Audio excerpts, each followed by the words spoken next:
А вот уже от Ленина, которому исполнилось 25. Текст.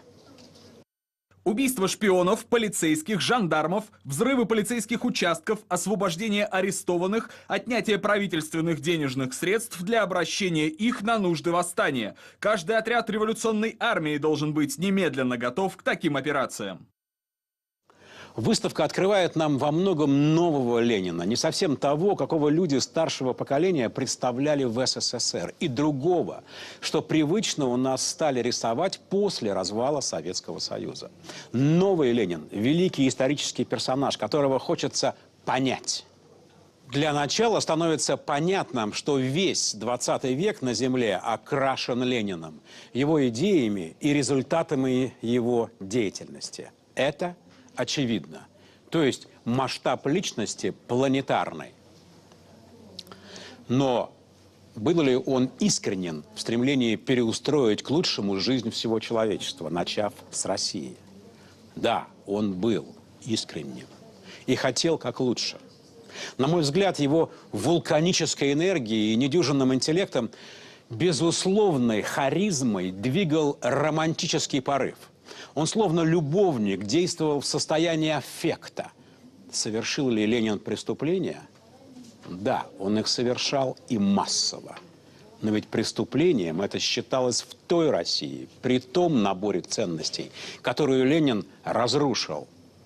В его же нравственной системе, пуская кровь и отнимая собственность, он вершил высшую справедливость. Вот сейчас говорят, что Ленин был противоречивой фигурой. Да, если смотреть с позиции сегодняшнего дня. Внутри же у Ленина никаких противоречий не было. Он не расщеплялся, был абсолютно цельной фигурой. Создал новую мораль со словом «свобода» и вдохновил ею миллионы. Моральным стало все, что приближает нас к новому обществу и мировой революции. А значит, во имя этих целей свободно можно было казнить и даже убивать. Свободно. Вот что главное. Во имя всеобщего счастья. Но в то же время каждый должен быть готов и к личной жертвенности во имя того же всеобщего счастья. Ленинская система ценностей была главной, безусловной в СССР. Осудить все советское сегодня мы не в силах, да и не стоит этого делать. Размышлять, что было бы, если бы не Ленин, тоже нет смысла. Придется жить с фактом Ленина в нашей истории и с фактом СССР. Наш Ленин и наш СССР. Развивая взятую с Запада теорию, Ленин двинул Россию на реализацию мегамечты. Поставил великий социальный эксперимент, решив построить общество без частной собственности, а успешную экономику без рыночных отношений. В результате эксперимента ответ получен отрицательный, но ответ есть. И в этом смысле Ленин – герой, как и страна наша – герой для человечества, которое должно быть за такое самопожертвование глобально благодарным. Нам же самим в Ленине предстоит еще многое понять. Хорошо, что уже нет секретного Ленина. Отныне российские архивы про вождя мирового пролетариата уже ничего не прячут. К документам прикоснулся Антон Лядов.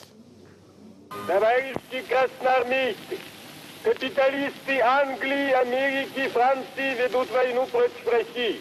Этому не бывать. Красная армия непобедима. Здесь говорит сам Ленин. На этой уникальной выставке можно не только услышать, как его вроде бы не басистый, но звонкий голос разлетался так, что было слышно на десятки метров, но и увидеть редкие кадры кинохроники, где всегда уверенный в себе вождь. Ленин во время выступления не реагировал ни на вспышки, ни на камеры. После покушения его попросили позировать перед камерами. Как в этом трудолюбивом человеке в день Ленин прочитывал сотни страниц, сидя на твердом стуле. Уживалось столько противоречий, историки пытаются понять уже больше 100 лет. Здесь никаких оценок, только документы и факты.